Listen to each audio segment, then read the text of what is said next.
देश दुनिया च वसते पंजाबियों को जी आया। मैं हरजिंदर सिंह रंधावा, तुसीं देख रहे हो पंजाब टैलीविजन और मेरे नाल ने सरदार नरिंदरपाल सिंह।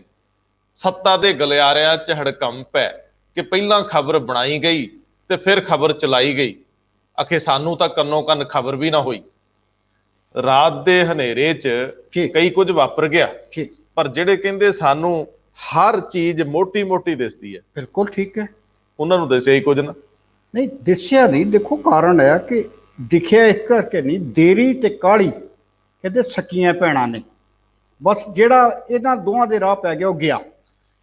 नवजोत सिंह सिद्धू का वजीरां ते विधायकां नूं मिलना सवेर दा चर्चा च है, ਵੱਖ-ਵੱਖ एंगल तो स्टोरीज चल रही हैं, लेकिन सत्ता के गलियारिਆਂ ਦੇ ਵਿੱਚ दौड़ भज काफी तेज हो गई। एक सवाल तो यह है कि मसला नवजोत सिद्धू का भी नहीं है, मसला तो वह आ जिहड़ी 2022 की तपश जिहड़ी आ वो महसूस करा रही है कि जिहड़ा वादा करके आए सी वो पूरा तो होण नहीं दिया, तो हुण घर वापसी किद्दां करनी दोबारा।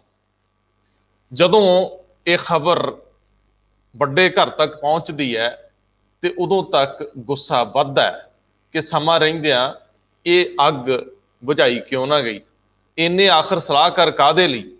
फिर आनन फानन दे विच प्रदेश प्रधान नूं फड़िया गया, नॉक किया गया। ये जिहड़े नाराज होई फिरदे आ, इन्हां दी नाराजगी दूर की जावे। फिर सिलसिला बनता है कि किसी तरीके नाल, क्योंकि कल तक नवजोत सिंह सिद्धू नाल सिर्फ हाँ च हाँ मिलाउंदे सी सरदार प्रगट सिंह, ते फिर सुखजिंदर रंधावा जिहदा पिछले कुछ अरसे तो सुखी रंधावा का 36 का अंकड़ा सी सिद्धू नाल।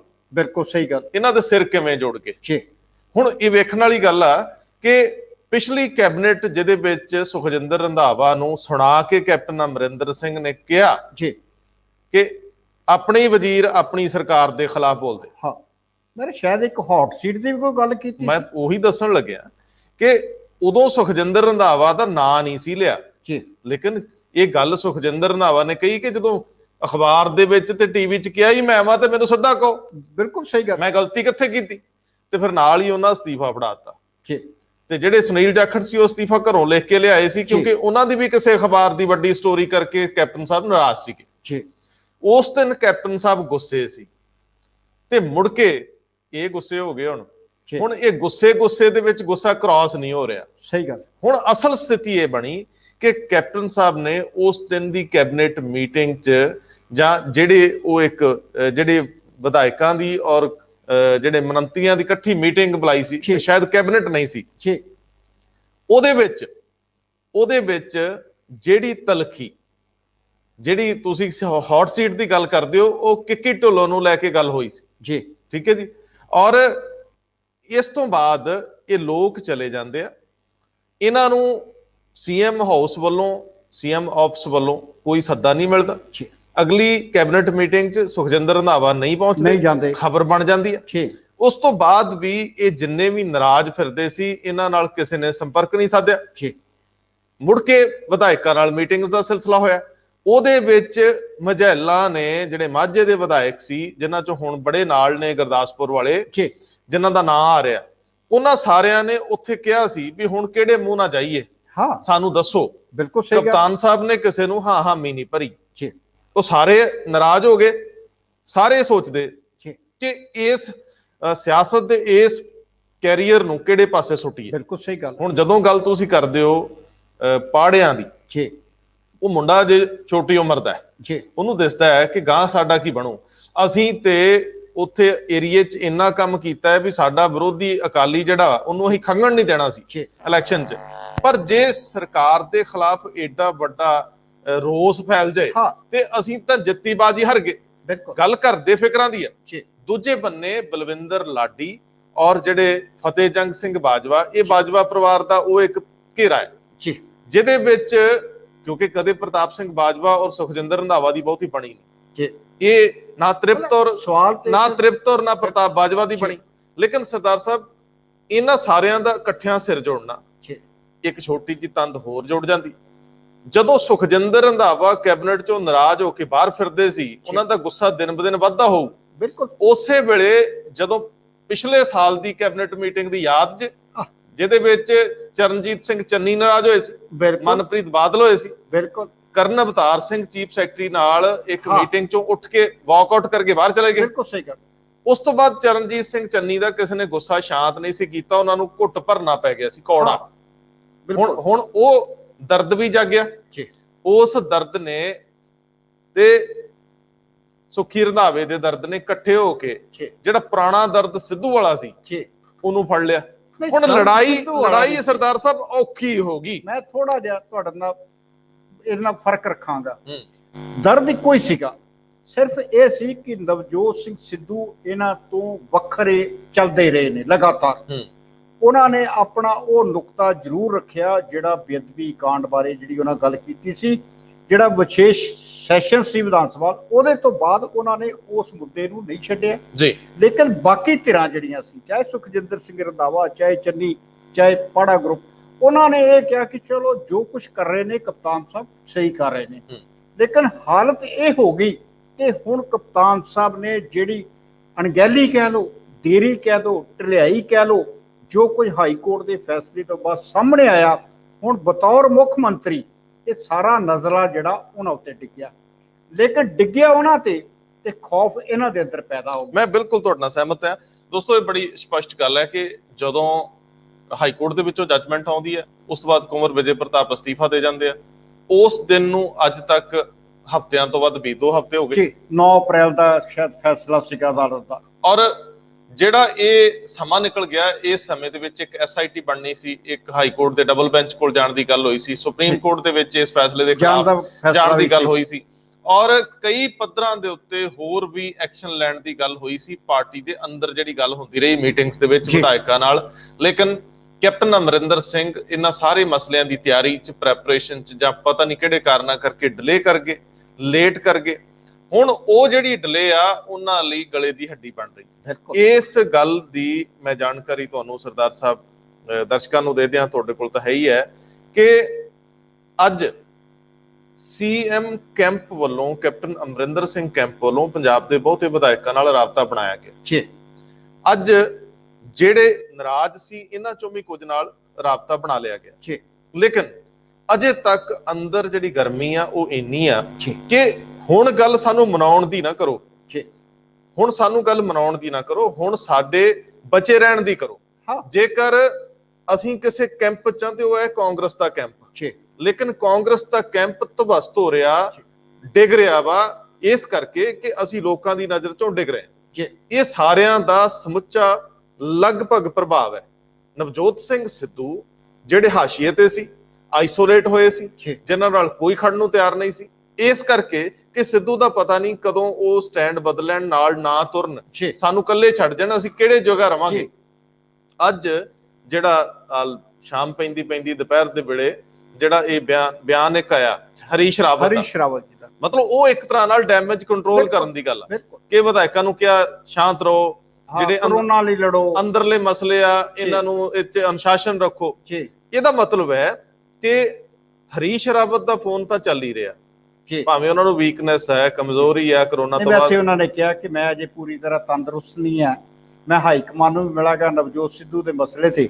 ਲੇਕਿਨ ਪੁੱਛਣਾ ਤਾਂ ਇਹੀ ਬਣਦਾ ਕਿ ਅੱਜ ਤੁਸੀਂ ਕਹਿ ਰਹੇ ਹੋ ਕਿ ਚਲੋ ਭਾਈ ਚੁੱਪ ਕਰਕੇ ਬੈਠ ਜਾਓ, ਤੇ ਰਾਵਤ ਜੀ ਚਿੰਜੜੀ ਤਾਂ ਤੁਸੀਂ ਛੇੜੀ ਸੀ ਨਵਜੋਤ ਸਿੰਘ ਸਿੱਧੂ ਨੂੰ ਮਨਾਉਣ ਵਾਲੀ, ਉੱਤੋਂ ਹੁਕਮ ਲੈ ਕੇ ਆਏ ਸੀ, ਤੁਹਾਡਾ ਉਹ ਹੁਕਮ ਨਾ ਥੱਲੇ ਵਾਲਿਆਂ ਮੰਨਿਆ ਤੇ ਨਾ ਤੁਸੀਂ ਉੱਪਰ ਵਾਲਿਆਂ ਨੂੰ ਸਹੀ ਜਵਾਬ ਦਿੱਤਾ, ਤੁਸੀਂ ਬਿਠਾ ਨਹੀਂ ਸਕੇ। ਲੇਕਿਨ ਅੱਜ ਜਦੋਂ ਆਪਸੀ ਜਿਹੜੇ ਸਿਆਸੀ ਜਿਹੜੀ ਇੱਕ ਰੰਜਿਸ਼ ਸੀਗੀ, ਜਿਹੜੀ ਇੱਕ ਦਿਨ ਚਿਹਰੇ ਆਮੋ ਸਾਹਮਣੇ ਹੋਏ ਸੀ, ਜੇ ਉਹ ਇਕੱਠੇ ਹੋ ਕੇ ਬੈਠ ਗਏ ਨੇ ਤੇ ਥੋੜਾ ਜਿਹਾ ਅਜੇ ਵੀ ਕਾਹਲੀ ਕਰਨ ਦੀ ਕੀ ਲੋੜ ਸੀ। ਤੁਸੀਂ ਬਾਹਰ ਜੋ ਵਿਧਾਇਕਾਂ ਸਾਰਿਆਂ ਨੂੰ ਸੁਨੇਹਾ ਦੇ ਦਿੱਤਾ, ਕਿੱਡਾ ਚੰਗਾ ਹੁੰਦਾ ਜੇ ਇੱਕ ਪਾਸੇ ਸੁਨੀਲ ਜਾਖੜ ਲੱਗੇ ਸੀ ਸਾਰਾ ਕੁਝ ਸਮੇਟਣ, ਤੇ ਤੁਸੀਂ ਵੀ ਬਾਹਰੋਂ ਬਾਹਰ ਹੀ ਇਹਨਾਂ ਨੂੰ ਮਿਲ ਲੈਂਦੇ। ਹਰੀਸ਼ ਰਾਵਤ ਕੋਲ ਵਿਧਾਇਕਾਂ ਦੀਆਂ ਸ਼ਿਕਾਇਤਾਂ ਦਾ ਢੇਰ ਲੱਗਿਆ ਪਿਆ ਸ਼ਿਕਾਇਤ ਨਵਜੋਤ ਸਿੰਘ ਸਿੱਧੂ ਖਿਲਾਫ ਵੀ ਗਈ ਆ, ਉਹਨਾਂ ਦੀ ਪਾਰਟੀ ਨੂੰ ਡੈਮੇਜ ਕਰਦੇ ਟਵੀਟਾਂ ਨੂੰ ਲੈ ਕੇ। ਸਿੱਧੂ ਤੋਂ ਇਲਾਵਾ ਬਹੁਤ ਸਾਰੇ ਵਿਧਾਇਕ ਹਰੀਸ਼ ਰਾਵਤ ਦੇ ਸੰਪਰਕ 'ਚ ਰਹੇ ਨੇ ਕਿ ਬੇਅਦਬੀ ਮਾਮਲਿਆਂ ਦੀਆਂ ਘਟਨਾਵਾਂ ਤੋਂ ਬਾਅਦ ਦੇ ਫੈਸਲਿਆਂ ਨੂੰ ਲੈ ਕੇ ਪਾਰਟੀ ਦੀ ਕਿਰਕਰੀ ਹੋਈ ਹੈ। ਲੇਕਿਨ ਕਿਉਂਕਿ ਹਰੀਸ਼ ਰਾਵਤ ਨੂੰ ਪੰਜਾਬ ਮਾਮਲਿਆਂ ਦੀ ਉਨੀ ਡੀਪ ਸਮਝ ਸ਼ਾਇਦ ਨਹੀਂ, ਉਹ ਹਾਈ ਕਮਾਂਡ ਦਾ ਇਸ਼ਾਰਾ ਉਡੀਕਦੇ ਆ, ਹਾਈ ਕਮਾਂਡ ਤੋਂ ਜਿਹਨੂੰ ਕਹਿੰਦੇ ਆਦੇਸ਼ ਲੈ ਕੇ ਅੱਗੇ ਤੁਰਦੇ। ਕੈਪਟਨ ਅਮਰਿੰਦਰ ਸਿੰਘ ਆਪਣੇ ਘਰ 'ਚ ਕਿਸੇ ਨੂੰ ਬਹੁਤੀ ਤਵੱਜੋ ਨਹੀਂ ਗੇ ਦਿੰਦੇ। ਜੀ ਇਹ ਰਸਮੀ ਅਹੁਦੇ ਰਹਿ ਗਏ ਸੀਗੇ, ਜਿੰਨੇ ਇੰਚਾਰਜ ਸੀ, ਜਿਵੇਂ ਪਹਿਲਾਂ ਆਸ਼ਾ ਕੁਮਾਰੀ ਸੀ, ਉਹ ਵੀ ਕੈਪਟਨ ਅਮਰਿੰਦਰ ਸਿੰਘ ਦੀ ਹਾਂ 'ਚ ਮਿਲਾਉਂਦੇ ਸੀ। ਲੇਕਿਨ ਗਲਤੀ ਕਿੱਥੇ ਹੋਈ ਕਿ ਕੈਪਟਨ ਅਮਰਿੰਦਰ ਸਿੰਘ ਦਾ ਜਿਹੜਾ ਸਲਾਹਕਾਰਾਂ ਦਾ ਇੱਕ ਪੂਰਾ ਕੈਂਪ ਆ, ਉਹਨੇ ਸਮੇਂ ਰਹਿੰਦਿਆਂ ਇਹ ਭਾਫ ਨਹੀਂ ਕੱਢ ਸਕੇ ਕਿ ਕਿੱਥੇ ਕਿੰਨੀ ਕੁ ਜ਼ਿਆਦਾ ਗਰਮੀ ਹੀਟ ਪੈਦਾ ਹੋ ਗਈ। ਦੂਜਾ ਪਹਿਲੂ ਕਿ ਕੀ ਕੈਪਟਨ ਅਮਰਿੰਦਰ ਸਿੰਘ ਦਾ ਜਿਹੜਾ ਪੂਰੇ ਦਾ ਪੂਰਾ ਖੇਮਾ ਹੈ ਉਹ ਐਕਟਿਵ ਹੈ ਵੀ ਕਿ ਨਹੀਂ, ਕੀ ਉਹਦੇ ਵਿੱਚੋਂ ਬਹੁਤੇ ਲੋਕ ਕੈਪਟਨ ਅਮਰਿੰਦਰ ਸਿੰਘ ਦੇ ਨਾਲ ਵਫਾਦਾਰੀ ਨਾਲ ਅੰਦਰੋਂ ਤੁਰਦੇ ਵੀ? ਜੀ ਹਜ਼ੂਰੀ, ਅੰਦਰ ਦੀ ਪੋਲਿਟਿਕਸ ਜਿਹੜੀ ਆ ਸਲਾਹਕਾਰਾਂ ਦੀ, ਅਫਸਰਾਂ ਦੇ ਆਪਸ ਵਿੱਚ ਇਖਤਲਾਫਾਤ, ਅਫਸਰਾਂ ਦੇ ਆਪਸ ਵਿੱਚ ਰੰਜਿਸ਼ਾਂ, ਉਹਨੂੰ ਲੈ ਕੇ ਕੀ ਸੀਐਮ ਹਾਊਸ ਦੇ ਵਿੱਚ ਜਾਂ ਸੀਐਮ ਆਫਿਸ ਦੇ ਵਿੱਚ ਸਭ ਠੀਕ ਹੈ? ਕੀ ਅੰਦਰੋਂ ਵੀ ਇਹ ਸੋਚਿਆ ਜਾਂਦਾ ਹੈ ਕਿ ਚਲੋ ਜੋ ਹੁੰਦਾ ਹੋਣ ਦਿਓ? ਅੱਗ ਬਾਲੀ ਜਾਂਦੀ, ਇਹ ਵੀ ਕਿਹਾ ਜਾਂਦਾ ਹਾਂ ਕਰ ਦਿਓ। ਇਹਦਾ ਇੱਕ ਪਹਿਲੂ ਹੋਰ ਵੀ ਹੈ। ਇੱਕ ਆਮ ਕਹਿੰਦੇ ਨੇ ਕਿ ਜੁਦਾ ਹੋ ਦੀਨ ਸਿਆਸਤ ਸੇ ਜੀ तो रह जाती है चंगेजी। ਜਿਹੜਾ ਰਾਜਾ ਆ, ਜਿਹੜਾ ਬਾਦਸ਼ਾਹ ਆ, ਜਿਹੜਾ ਮੁੱਖ ਮੰਤਰੀ ਆ, ਜਿਹੜਾ ਪ੍ਰਧਾਨ ਮੰਤਰੀ ਆ, ਘੱਟੋ ਘੱਟ ਉਹ ਗੁਰਬਾਣੀ ਦੇ ਅਨੁਸਾਰ ਰਾਜੇ ਚੂੜੀ ਨਿਆਉ, ਉਹ ਨਿਆਂ ਕਰਨ ਵਾਲਾ ਹੋਣਾ ਚਾਹੀਦਾ, ਪੱਖਪਾਤੀ ਨਹੀਂ ਹੋਣਾ ਚਾਹੀਦਾ। ਔਰ ਜਦੋਂ ਇਹ ਕੁਰਸੀ ਤੇ ਬੈਠ ਕੇ, ਸਿਖਰ ਦੀ ਕੁਰਸੀ ਤੇ ਬੈਠ ਕੇ ਲੋਕ ਜਿਹਨੂੰ ਕਹਿ ਲਓ ਕਿ ਪੂਰੇ ਚੰਗੇਜ਼ ਵੱਖਾਂ ਬਣ ਜਾਂਦੇ ਨੇ ਕਿ ਸੁਣਨੀ ਨਹੀਂ ਕਿਸੇ ਦੀ, ਫਿਰ ਥੱਲੇ ਵਾਲੇ ਜਿਹੜੇ ਬੈਠੇ ਨੇ ਉਹ ਉਹੀ ਸੁਣਾਉਂਦੇ ਨੇ ਜੋ ਮਨ ਭਾਉਂਦਾ ਹੈ ਬਾਦਸ਼ਾਹ ਨੂੰ। ਠੀਕ ਹੈ ਤੁਹਾਡੀ ਗੱਲ, ਲੇਕਿਨ ਸਰਦਾਰ ਸਾਹਿਬ ਇੱਥੇ ਸਮੱਸਿਆ ਇਹ ਸੀ, ਜਿਹੜੇ ਬਹੁਤੇ ਵਜ਼ੀਰ ਆ ਉਹ ਇਹ ਕਹਿੰਦੇ ਨੇ ਕਿ ਜਦੋਂ ਬੇਅਦਬੀ ਮਾਮਲਿਆਂ ਨੂੰ ਲੈ ਕੇ ਹੋ ਰਹੀ ਜਾਂਚ ਸਾਰੀ ਦੀ ਸਾਰੀ ਸਿੱਧਿਓਂ ਕੈਪਟਨ ਅਮਰਿੰਦਰ ਸਿੰਘ ਬਤੌਰ ਸੀਐਮ ਤੇ ਗ੍ਰਹਿ ਮੰਤਰੀ ਵੇਖ ਰਹੇ ਸੀ। ਕੁੰਵਰ ਵਿਜੇ ਪ੍ਰਤਾਪ ਰਿਪੋਰਟ ਸਿਰਫ ਤੇ ਸਿਰਫ ਡੀਜੀਪੀ ਔਰ ਕੈਪਟਨ ਅਮਰਿੰਦਰ ਸਿੰਘ ਨੂੰ ਹੀ ਕਰ ਰਹੇ ਸੀ, ਕਿਸੇ ਤੀਜੇ ਨਾਲ ਸ਼ੇਅਰ ਹੀ ਨਹੀਂ ਸੀ ਕਰਦੇ। ਤੇ ਫਿਰ ਉਸ ਵੇਲੇ ਸੀਐਮ ਦੀ ਜ਼ਿੰਮੇਵਾਰੀ ਬਤੌਰ ਗ੍ਰਹਿ ਮੰਤਰੀ ਵੱਧ ਜਾਂਦੀ ਸੀ ਕਿ ਉਹ ਇਹਨੂੰ ਓਨ ਕਰਦੇ ਕਿ ਇਹ ਮੈਂ ਹੀ ਕੀਤਾ। ਹੁਣ ਗਲਤੀਆਂ ਵੀ ਉਹਨਾਂ ਨੇ ਜਿੰਮਾ ਲੈਣਾ ਸੀ। ਬਿਲਕੁਲ, ਜਿੱਥੇ ਵੀ ਪਹਿਲੀ ਗੱਲ ਕਿ ਜੇ ਮੰਨ ਲਓ 9 ਚਲਾਨ ਪੇਸ਼ ਹੋ ਗਏ ਸੀ, 10ਵੇਂ ਨੂੰ ਇੰਨਾ ਡਿਲੇ ਕਿਉਂ ਕੀਤਾ? ਕਿਹੜੇ ਤੱਥ ਸੀ ਜਿਹੜੇ ਰੋਕ ਲਏ ਗਏ? ਕੁੰਵਰ ਵਿਜੇ ਪ੍ਰਤਾਪ ਉਹਨੂੰ ਤਿਆਰ ਕਰਕੇ ਸਹਿਮਤੀ ਲਈ ਭੇਜ ਦਿੰਦੇ। ਪਹਿਲੀ ਗੱਲ ਤੇ ਕੁੰਵਰ ਵਿਜੇ ਪ੍ਰਤਾਪ ਨੂੰ ਉਹ ਵੀ ਦੇ ਦੇਣਾ ਚਾਹੀਦਾ ਸੀ, ਉੱਪਰ ਭੇਜਣਾ ਨਹੀਂ ਸੀ ਚਾਹੀਦਾ। ਚਲੋ ਉਹਨਾਂ ਨੇ ਕੁਝ ਕਾਨੂੰਨੀ ਨੁਕਤਾ ਨਿਗਾਹ ਤੋਂ ਸੋਚਿਆ ਹੋਊ ਕਿ ਕੱਲ ਨੂੰ ਮੈਨੂੰ ਜ਼ਰੂਰਤ ਤਾਂ ਜਿਹੜੇ ਸੂਬੇ ਦੇ ਵਕੀਲਾਂ ਦੀ ਪੈਣੀ ਹੈ, ਸਰਕਾਰ ਦੀ ਪੈਣੀ ਹੈ, ਮੈਂ ਕੱਲ ਨੂੰ ਇਸ ਅਹੁਦੇ ਤੇ ਨਹੀਂ ਰਹਿੰਦਾ, ਮੰਨ ਲਓ ਮੇਰੀ ਟ੍ਰਾਂਸਫਰ ਹੁੰਦੀ ਹੈ ਜਾਂ ਮੈਂ ਇੱਥੋਂ ਸ਼ਿਫਟ ਹੋਣਾ ਹੈ, ਤੇ ਇਹ ਕੇਸ ਤਾਂ ਸਾਲਾਂ ਤੱਕ ਲੜੇ ਜਾਣੇ, ਇਹ ਸੁਪਰੀਮ ਕੋਰਟਾਂ ਤੱਕ ਜਾਂਦੇ। ਤੇ ਕਿਉਂ ਨਾ ਜਿਹੜੇ ਸਰਕਾਰ ਦੇ ਵਕੀਲ ਆ, ਭਾਵੇਂ ਕਿ ਕੁੰਵਰ ਵਿਜੇ ਪ੍ਰਤਾਪ ਆਪ ਵੀ ਤਗੜੇ ਵਕੀਲ ਬਣ ਚੁੱਕੇ ਸੀ ਹੁਣ ਤੱਕ, ਉਹ ਸਰਕਾਰ ਵੱਲ ਭੇਜ ਦਿੰਦੇ। ਸਰਕਾਰ ਦੇ ਵਿੱਚ ਕਿਸ ਬੰਦੇ ਦੇ ਪੱਧਰ ਤੇ ਉਹ ਰੋਕ ਲਿਆ ਗਿਆ ਚਲਾਨ, ਕਿੰਨਾ ਚਿਰ ਰੋਕਿਆ, ਇਹਦੇ ਬਾਰੇ ਕੁਝ ਕਲੀਅਰ ਨਹੀਂ ਹੋਇਆ। ਕਿਹੜੀਆਂ ਚ ਮੈਂ ਇਹ ਕਹਿੰਦਾ ਕਿ ਸਰਦਾਰ ਸਾਹਿਬ ਵਜ਼ੀਰ ਇਹੋ ਪੁੱਛਦੇ ਆ ਕਿ ਜਦੋਂ ਨਾ ਤਾਂ ਕੈਬਨਿਟ ਦੇ ਸਾਹਮਣੇ ਉਹ ਸਮਾਨ ਰੱਖਿਆ ਜਾਂਦਾ ਸੀ, ਨਾ ਪਾਰਟੀ ਫੋਰਮ ਤੇ ਉਹਦੀ ਗੱਲ ਹੁੰਦੀ ਸੀ। ਜੇ ਸਿਰਫ ਤੇ ਸਿਰਫ ਜਾਂਚ ਅਧਿਕਾਰੀ ਕੈਪਟਨ ਅਮਰਿੰਦਰ ਸਿੰਘ ਨੂੰ ਬਤੌਰ ਗ੍ਰਹਿ ਮੰਤਰੀ ਰਿਪੋਰਟ ਕਰ ਰਹੇ ਸੀ ਤੇ ਡੀਜੀਪੀ ਪੰਜਾਬ ਨੂੰ ਕਰ ਰਹੇ ਸੀ, ਫਿਰ ਇਹਦੇ ਸੰਬੰਧੀ ਪੂਰੀ ਜ਼ਿੰਮੇਵਾਰੀ ਉਹਨਾਂ ਸਾਰਿਆਂ ਨੂੰ ਲੈਣੀ ਚਾਹੀਦੀ। ਫਿਰ ਤੁਹਾਨੂੰ ਸ਼ਾਇਦ ਯਾਦ ਹੋਵੇ ਕਿ ਜਦੋਂ ਬੇਅਦਬੀ ਕਾਂਡ ਦੀ ਹਾਈ ਕੋਰਟ ਦੀ ਜੱਜਮੈਂਟ ਤੋਂ ਬਾਅਦ ਜਦੋਂ ਇੱਕ ਮੀਟਿੰਗ ਹੁੰਦੀ, ਹਾਈ ਪਾਵਰ ਮੀਟਿੰਗ ਹੁੰਦੀ ਹੈ, ਉਸ ਵੇਲੇ ਇਹ ਵੀ ਕਿਹਾ ਗਿਆ ਸੀ ਕਿ ਜਿਨ੍ਹਾਂ ਲੋਕਾਂ ਦੀ ਇਹ ਗਲਤੀ ਹੈ, ਜਿਨ੍ਹਾਂ ਨੇ ਰੋਕਿਆ ਜਾਂ ਜਿਨ੍ਹਾਂ ਨੇ ਇਹ ਫੈਸਲਾ ਲਿਆ ਕਿ SIT ਨਵੀਂ ਬਣਾ ਲਈ ਜਾਵੇ, ਜਿਨ੍ਹਾਂ ਨੇ ਫੈਸਲੇ ਲਏ ਆ ਜਾਂ ਜਿਨ੍ਹਾਂ ਨੇ ਕਾਨੂੰਨੀ ਕਾਰਵਾਈ ਕਰਨ ਦੇ ਵਿੱਚ ਕੋਈ ਕੁਤਾਹੀ ਕੀਤੀ ਆ, ਉਹਨਾਂ ਦੇ ਖਿਲਾਫ ਕਾਰਵਾਈ ਕੀਤੀ ਜਾਏ।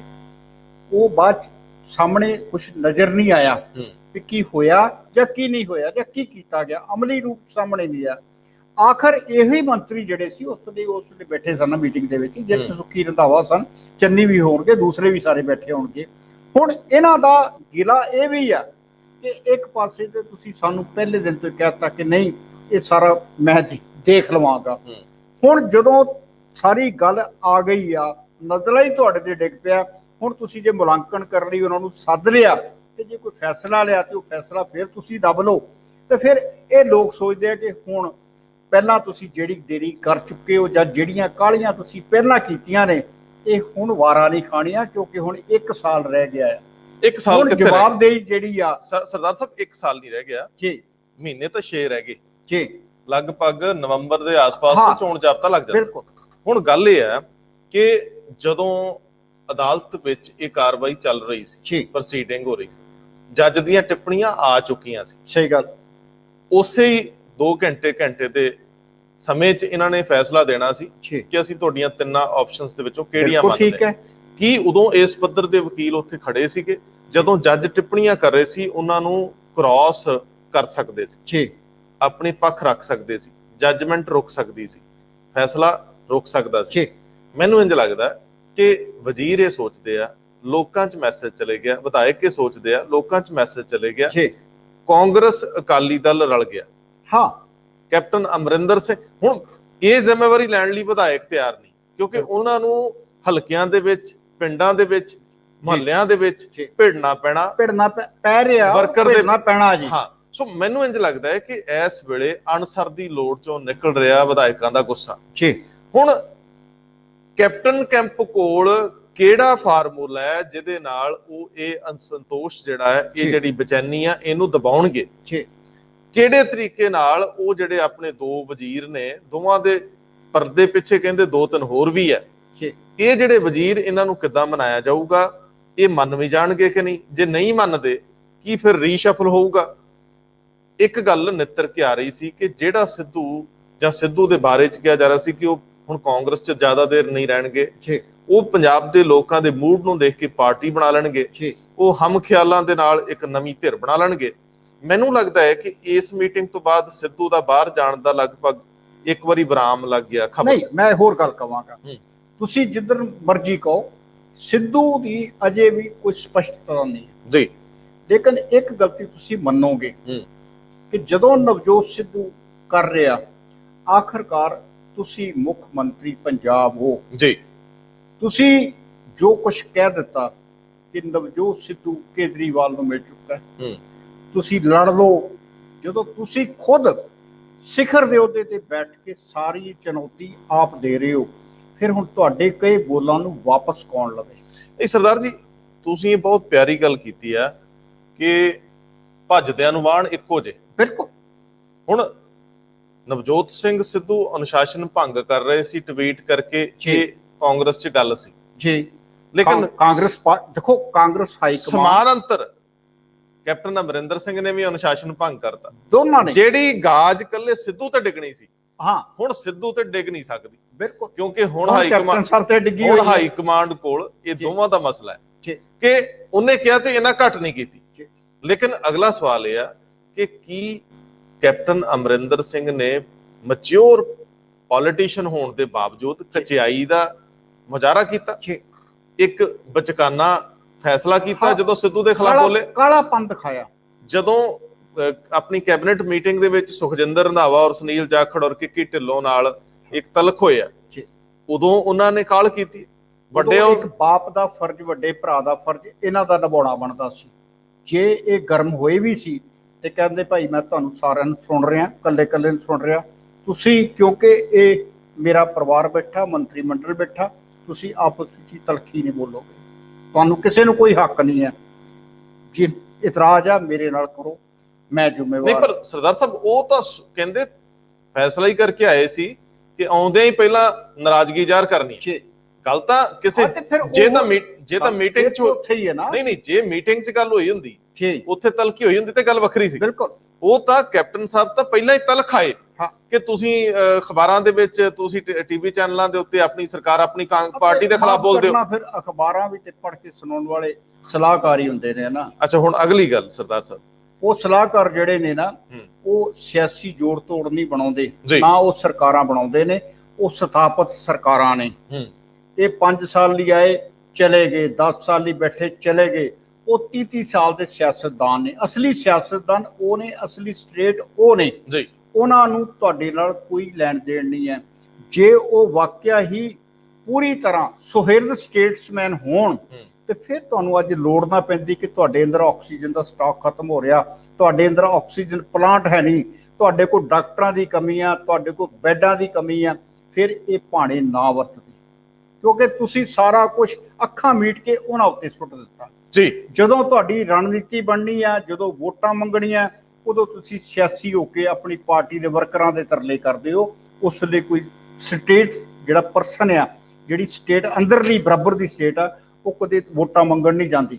ਜੀ। ਉਹ ਕਹਿੰਦੇ ਅਸੀਂ ਤੇ ਰਾਜਾ ਬਾਦਸ਼ਾਹ ਹੈਗੇ ਆ, ਤੁਸੀਂ ਆਪਣਾ ਉਧਾਰਾ ਮੰਗ ਲਿਆਓ ਤੇ ਖਾ ਲਓ, 5 ਸਾਲ ਹੀ ਚਲੇ ਜਾਓ। ਫਿਰ ਇਹ ਨਾ ਹੋਣਗੇ ਕੋ ਹੋਰ ਆ ਜਾਣਗੇ, ਉਹ ਤਾਂ ਉੱਥੇ ਬਿਲਕੁਲ ਰਹਿਣੇ। ਉਹਨਾਂ ਲਈ ਕੋਈ ਨਹੀਂ ਹੈ, ਖਾਸ ਤੌਰ ਤੇ ਬਿਊਰੋਕਰੇਟਸ। ਮੈਂ ਦੂਜੇ ਸਲਾਹਕਾਰਾਂ ਦੀ ਗੱਲ ਕਰ ਰਿਹਾ। ਲਫ਼ਜ਼ ਸਟੇਟ ਵਰਤਿਆ, ਪੈਰਲਲ ਸਟੇਟ ਜਿਹਨੂੰ ਤੁਸੀਂ ਕਹਿੰਦੇ ਜੀ। ਅੰਦਰ ਬਾਬਾ ਰੌਲਾ ਰੱਪਾ ਚ ਕੋਈ ਰਾਮਾ ਨਹੀਂ, ਤੁਹਾਡੇ ਕੋਲ ਤਰ੍ਹਾਂ ਦੀਆਂ ਖਬਰਾਂ ਆਉਂਦੀਆਂ ਰਹਿਣਗੀਆਂ, ਲੇਕਿਨ ਸੱਚ ਇਹ ਆ ਕਿ ਕੈਪਟਨ ਕੈਂਪ, ਕੈਪਟਨ ਖੇਮਾ ਪੂਰੇ ਜ਼ੋਰ ਸ਼ੋਰ ਨਾਲ ਇਹ ਡੈਮੇਜ ਨੂੰ ਕੰਟਰੋਲ ਕਰਨ ਚ ਲੱਗਿਆ। ਜਿਹੜੇ ਨਵਜੋਤ ਸਿੰਘ ਸਿੱਧੂ ਨਾਲ ਖੜਨ ਵਾਲੇ ਲੋਕ ਹੈ, ਹਾਲਾਂਕਿ ਕੋਈ ਕਮਿਟਮੈਂਟ ਸੁਣਿਆ ਉੱਥੇ ਨਹੀਂ ਹੋਈ, ਇੱਕ ਦੂਜੇ ਨਾਲ ਕੋਈ ਐਸੀ ਕਮਿਟਮੈਂਟ ਨਹੀਂ ਕੀਤੀ ਕਿ ਕੱਲ ਨੂੰ ਜੇ ਬਦਲਣਾ ਪਵੇ ਤੇ ਨਾ ਬਦਲਿਆ ਜਾ ਸਕੇ। ਜਿਹੜੇ ਵਜ਼ੀਰ ਔਰ ਜਿਹੜੇ MLA ਮਿਲੇ ਨੇ, ਇੱਕ ਗੈਰ ਰਸਮੀ ਜੀ ਮੀਟਿੰਗ ਸੀ ਔਰ ਇਹ ਇਕੱਠੇ ਤੁਰਨ ਦੀ ਗੱਲ ਹੋਈ। ਸਿੱਧੂ ਨੂੰ ਇਹ ਵੀ ਕਿਹਾ ਗਿਆ ਕਿ ਕਾਂਗਰਸ ਚੋਂ ਬਾਹਰ ਜਾਣ ਦੀ ਕੀ ਲੋੜ ਆ। ਇਹ ਸਾਰੇ ਮਸਲੇ ਸੀਗੇ, ਲੇਕਿਨ ਸਵਾਲ ਇਹ ਆ ਕਿ ਕੀ ਕਾਂਗਰਸ ਦੇ ਵਿੱਚ ਰਹਿ ਕੇ ਨਵਜੋਤ ਸਿੰਘ ਸਿੱਧੂ ਦਾ ਕੋਈ ਫਿਊਚਰ ਬਚਦਾ ਹੈ? ਕੀ ਕਾਂਗਰਸ ਦੇ ਵਿੱਚ ਸਿੱਧੂ ਬਨਾਮ ਕੈਪਟਨ ਧੜਾ ਰਹਿਣ ਦੇ ਨਾਲ ਕਾਂਗਰਸ ਦਾ ਪਾਰ ਉਤਾਰਾ ਹੋ ਸਕਦਾ? ਦੋ ਧੜਿਆਂ 'ਚ ਵੰਡ ਕੇ ਕਾਂਗਰਸ ਦਾ ਕੁਝ ਬਣੂਗਾ? ਸਵਾਲ ਹੀ ਪੈਦਾ ਨਹੀਂ ਹੁੰਦਾ। ਔਰ ਸਵਾਲ ਇਹ ਵੀ ਹੈ ਕਿ ਜਦੋਂ ਤੁਹਾਡਾ ਜਿਹੜਾ ਇੱਕ ਦਰਦ ਹੈ ਇੱਕੋ ਹੀ ਹੈ ਸਭੇ ਜੀ, ਚਾਹੇ ਤੁਸੀਂ ਅੰਦਰ ਹੋ ਚਾਹੇ ਬਾਹਰ ਹੋ, ਚਾਹੇ ਨਵਜੋਤ ਸਿੰਘ ਸਿੱਧੂ ਬਾਹਰ ਆ ਕਾਂਗਰਸ ਦੇ ਜਾਂ ਅੰਦਰ ਆ, ਜਦੋਂ ਉਹਦਾ ਵੀ ਇੱਕ ਟੀਚਾ ਕਿ ਬੇਅਦਬੀ ਦੇ ਦੋਸ਼ੀਆਂ ਨੂੰ ਸਜ਼ਾਵਾਂ ਦਿੱਤੀਆਂ ਜਾਣ। ਜੀ, ਕਾਂਗਰਸੀ ਮੰਤਰੀ ਵੀ ਇਹੋ ਚਾਹੁੰਦੇ ਨੇ, ਮੁੱਖ ਮੰਤਰੀ ਵੀ ਇਹੋ ਚਾਹੁੰਦੇ ਨੇ। ਜੇ ਤੁਸੀਂ ਤੁਹਾਡੇ ਸਾਰਿਆਂ ਦਾ ਮਕਸਦ ਇੱਕ ਹੈ ਤੇ ਫਿਰ ਤੁਸੀਂ ਆਪਣੇ ਜਿਹੜੇ ਤੁਹਾਡੇ ਗਿਲੇ ਸ਼ਿਕਵੇ ਆ ਉਹਨਾਂ ਨੂੰ ਕਿਸੇ ਸੁਹਿਰਦ ਤਰੀਕੇ ਨਾਲ ਨਿਪਟਾ ਪਰ ਸਰਦਾਰ ਸਾਹਿਬ ਸਿਆਣੇ ਇਹ ਕਹਿੰਦੇ ਨੇ ਕਿ ਭਾਵੇਂ ਨਵਜੋਤ ਸਿੰਘ ਸਿੱਧੂ ਚਿਹਰਾ ਬਣ ਜੇ ਜੀ, ਕਾਂਗਰਸ ਫਿਰ ਵੀ ਨਹੀਂ ਮੁੜਦੀ। ਕਾਰਨ ਬੜਾ ਸਪਸ਼ਟ ਹੈ, ਉਹੀ ਢਾਂਚਾ ਹੈ, ਉਹੀ ਤੌਰ ਤਰੀਕੇ ਆ, ਉਹੀ ਹਾਈ ਕਮਾਂਡ ਹੈ। ਲੋਕਾਂ ਦਾ ਜਿਹੜਾ ਮੋਹ ਭੰਗ ਹੋ ਗਿਆ। ਦੂਜੀ ਗੱਲ ਇਹ ਕਿ ਕੈਪਟਨ ਅਮਰਿੰਦਰ ਸਿੰਘ ਦੀ ਸਾਲਾਂ ਦੀ ਕਾਂਗਰਸ ਦੇ ਵਿੱਚੋਂ ਪਕੜ ਨੂੰ ਮਾਈਨਸ ਕਿਵੇਂ ਕਰ ਦੋਗੇ? ਕੈਪਟਨ ਅਮਰਿੰਦਰ ਸਿੰਘ ਦੇ ਖੇਮੇ ਦੇ ਵਿੱਚ ਘੱਟੋ ਘੱਟ 50-50 ਦੇ ਵਿੱਚ ਰਹਿਣ ਵਾਲੇ ਲੋਕ ਹੋਣਗੇ, ਬਹੁਤ ਸਾਰੇ ਪਰਸਨਲ ਰਿਸ਼ਤੇ ਹੁੰਦੇ। ਨਵਜੋਤ ਸਿੰਘ ਸਿੱਧੂ ਔਰ ਕੈਪਟਨ ਅਮਰਿੰਦਰ ਸਿੰਘ ਇੱਕ ਮਿਆਨ 'ਚ ਦੋ ਤਲਵਾਰਾਂ, ਔਖਾ ਸਫ਼ਰ ਹੈ।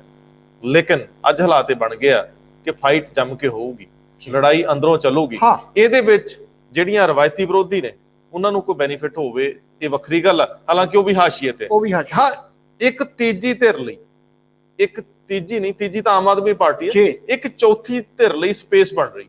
ਸਪੇਸ ਤਾਂ ਬਣੇਗਾ ਜੇ ਤੁਹਾਡੀ ਕੋਈ ਅਸ਼ਿਆਈ ਜਿਹੜੀ ਆ ਉਹ ਬਚ ਕੇ ਰਹਿ ਗਈ। ਆਮ ਤੌਰ ਤੇ ਸਾਡੇ ਘਰਾਂ 'ਚ ਪਰਿਵਾਰਾਂ 'ਚ ਕਹਿੰਦੇ ਆ ਕਿ ਜੇ ਕਿਸੇ ਬੰਦੇ ਦੀ ਚੰਗਾਪਣ ਉਹਦਾ ਜਾਂ ਮਾੜਾਪਣ ਦੇਖਣਾ ਹੋਵੇ ਤੇ ਕਹਿੰਦੇ ਫਿਰ ਜਦੋਂ ਆਖਰੀ ਸਮਾਂ ਆਉਂਦਾ ਉਹਦੇ ਮਗਰ ਜਾਣਾ ਚਾਹੀਦਾ। ਲੋਕ ਤੁਰੇ ਜਾਂਦੇ ਉਹਨੂੰ ਗਾਲਾਂ ਕੱਢੀ ਜਾਂਦੇ ਨੇ, ਉਹਦੇ ਬੁਰਾਈਆਂ ਗਿਣੀ ਜਾਂਦੇ ਨੇ। ਔਰ ਜਦੋਂ ਸੱਤਾ 'ਚੋਂ ਬਾਹਰ ਹੁੰਦੇ ਨੇ, ਜਦੋਂ ਅਸੀਂ ਅੱਜ ਕਹਿੰਦੇ ਨਵਜੋਤ ਸਿੱਧੂ ਭਾਜਪਾ 'ਚ ਨਹੀਂ ਟਿਕਿਆ, ਨਵਜੋਤ ਸਿੱਧੂ ਉੱਥੇ ਵੀ ਨਹੀਂ ਟਿਕਿਆ, ਲੋਕ ਇਹਨਾਂ ਨੂੰ ਵੀ ਕਹਿਣਗੇ ਕਿ ਜਦੋਂ ਮੌਕਾ ਆਇਆ ਸੀ ਕਾਲੀਆਂ ਬਾਰੇ ਆਮ ਕਹਿੰਦੇ ਸੀ ਯਾਰ ਇਹ ਕਦੀ 4 ਸਾਲ ਤੇ ਟਿਕ ਕੇ ਬਹਿੰਦੇ ਹੀ ਨਹੀਂ, 3 ਸਾਲ ਹੀ ਬਾਅਦ ਤੁਰ ਜਾਂਦੇ ਆ। ਫਿਰ ਜੋ 10 ਸਾਲ ਬਾਅਦ ਬਹਿ ਗਏ ਤੇ ਫਿਰ ਲੋਕਾਂ ਨੇ ਕਿਹਾ ਕਾਹਦੇ ਬੈਠੇ ਆ, ਇਹਨਾਂ ਦੇ ਐਡੀ ਵੱਡੀ ਵੱਜਰ ਗਲਤੀ ਕਰ ਲਈ। ਹੁਣ ਉਸ ਗਲਤੀ ਨੂੰ ਸਾਹਮਣੇ ਦਿਖਾ ਕੇ, ਸ਼ੀਸ਼ਾ ਦਿਖਾ ਕੇ ਤੁਸੀਂ ਕਾਬਜ ਹੋਏ ਤੇ ਜੇ ਤੁਹਾਡਾ ਵੀ ਗੁਨਾਹ ਉਹੀ ਨਿਕਲਿਆ ਤੇ ਫਿਰ ਲੋਕਾਂ ਨੇ ਕਹਿਣਾ ਵੀ ਵਾਕਈ ਰਲੇ ਹੋਏ ਸੀ। ਇਹਨਾਂ ਦੋਵਾਂ ਧਿਰਾਂ ਦੇ ਉੱਤੇ ਵਿਸ਼ਵਾਸ ਕਰਨ ਨੂੰ ਲੋਕ ਤਿਆਰ ਹੈ ਨਹੀਂ ਗੇ, ਕੋਈ ਦੋ ਰਾਮਾ ਨਹੀਂ। ਇਹ ਕਿਸੇ ਵਹਿਮ ਦੇ ਵਿੱਚ, ਕਿਸੇ ਭਰਮ 'ਚ ਹੋਣ ਗੱਲ ਵੱਖਰੀ ਹੈ। ਜਿਹੜੀਆਂ ਧਿਰਾਂ ਸਰਕਾਰ ਦੇ ਅੰਦਰ ਰਹਿ ਕੇ ਵੀ ਆਪਸ ਵਿੱਚ ਮਿਲ ਰਹੀਆਂ, ਉਹਨਾਂ ਦਾ ਵੀ ਏਜੰਡਾ ਸਿਰਫ ਸੱਤਾ 'ਚ ਬਣੇ ਰਹਿਣ ਦਾ ਹੈ। ਸੱਤਾ ਸਿਰਫ ਤੇ ਸਿਰਫ ਬੇਅਦਬੀ ਮਾਮਲਿਆਂ ਤੱਕ ਸੀਮਤ ਨਹੀਂ ਰਹਿਣੀ। ਇਹਦੇ ਪੰਜਾਬ ਦਾ ਬੜਾ ਕੁਝ ਲੁੱਟਿਆ ਲਤਾੜਿਆ ਗਿਆ, ਉਹਨਾਂ ਸਾਰੀਆਂ ਚੀਜ਼ਾਂ ਨੂੰ ਐਡਰੈਸ ਕਰਨਾ ਪੈਣਾ। ਅਜੇ ਤੱਕ ਨਸ਼ੇ ਦੇ ਵੱਡੇ ਮਗਰਮੱਛ ਉਹਨਾਂ ਨੂੰ ਹੱਥ ਨਹੀਂ ਪਏ। ਇਹ ਅਗਲੀ ਧਿਰ ਕਿੱਦਾਂ ਪਾਊਗੀ ਇਹ ਵੀ ਦੇਖਣਾ ਹੋਊਗਾ। ਕਿ ਅਦਾਲਤਾਂ ਦੇ ਵਿੱਚੋਂ ਮਿਲਦੀਆਂ ਰਾਹਤਾਂ ਉਹਨਾਂ ਨੂੰ ਸਪੋਰਟ ਕਰਦੀਆਂ ਨੇ। ਮੈਨੂੰ ਇੰਝ ਲੱਗਦਾ ਹੈ ਕਿ ਇਹ ਨਵਜੋਤ ਸਿੰਘ ਸਿੱਧੂ ਜੇ ਕਾਂਗਰਸ ਦੇ ਵਿੱਚ ਬਣੇ ਰਹਿੰਦੇ ਨੇ ਔਰ ਇਹ ਡਿਸੀਜਨ ਹੋ ਜਾਂਦਾ ਕਿ ਉਹ ਸਿੱਧੂ ਕਾਂਗਰਸ ਦੇ ਨਾਲ ਹੀ ਰਹਿਣਗੇ, ਜੇ ਉਹਨਾਂ ਦਾ ਧੜਾ ਥੋੜਾ ਵੱਡਾ ਹੋ ਜਾਂਦਾ ਹੈ, ਤੇ ਫਿਰ ਮੈਨੂੰ ਇੰਝ ਲੱਗਦਾ ਕਿ ਚੌਥੀ ਧਿਰ ਲਈ ਸਪੇਸ ਇਸ ਕਰਕੇ ਬਣਦੀ ਹੈ ਕਿ ਜਿੰਨੇ ਖਿਲਰੇ ਪੁਲਰੇ ਚਿਹਰੇ ਆ ਉਹ ਇਕੱਠੇ ਹੋ ਕੇ। ਲੇਕਿਨ ਇਹਦੇ ਤੋਂ ਬਾਅਦ ਜਦੋਂ ਸਹਿਮਤੀ ਬਣ ਜਾਂਦੀ ਫਿਰ ਤੁਹਾਨੂੰ ਲੋਕਾਂ ਦਾ ਮਨ ਸਮੁੱਚੇ ਤੌਰ ਤੇ, ਜਿੰਨੇ ਤੁਸੀਂ ਮਾਫੀਆ ਦੀ ਗੱਲ ਕੀਤੀ ਸੀ, ਮਾਫੀ ਕਲਚਰ ਖਤਮ ਕਰਨ ਦੀ ਗੱਲ ਕੀਤੀ ਸੀ, ਤੁਸੀਂ VIP ਕਲਚਰ ਖਤਮ ਕਰਨ ਦੀ ਗੱਲ ਕੀਤੀ ਸੀ, ਤੁਸੀਂ ਰੋਜ਼ਗਾਰ ਦਾ ਭਰੋਸਾ ਦਵਾਇਆ ਸੀ, ਤੁਸੀਂ ਉન્નਤ ਖੇਤੀ ਦੀ ਗੱਲ ਕੀਤੀ ਸੀ, ਤੁਹਾਨੂੰ ਉਹ ਸਾਰੇ ਜਿਹੜੇ ਏਜੰਡੇ ਨੇ ਤੁਹਾਡੇ ਉਹਨਾਂ ਦੀ ਪੂਰਤੀ ਦੇ ਇੱਕ ਵਾਰੀ ਕੋਈ ਨਾ ਕੋਈ ਅਮਲੀ ਰੂਪ ਦਿਖਾਉਣਾ ਪਏਗਾ।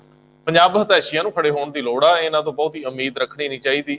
ਇਹ ਸੱਤਾ ਦੀ ਲੜਾਈ ਆ, ਇਹ ਇੰਜੀ ਵੰਡ ਹੋਣੇ ਨੇ ਜਿੰਨੇ ਵੀ ਕੀ ਕਹਿੰਦੇ ਹੁੰਦੇ ਆ ਜਿਹੜੀ ਰੋਟੀ ਵੰਡਦੇ ਹੁੰਦੇ ਆ ਆਪਸ ਵਿੱਚ, ਹਾਂ ਰਹਿਣ ਦਿਓ, ਕੋਈ ਹੋਰ ਨਾ ਲੈ ਜਾਵੇ। ਨਾ ਰਹਿਣ ਦੋ, ਲਫ਼ਜ਼ ਨਹੀਂ ਵਰਤਦੇ। ਬਹੁਤ ਮਿਹਰਬਾਨੀ, ਬਹੁਤ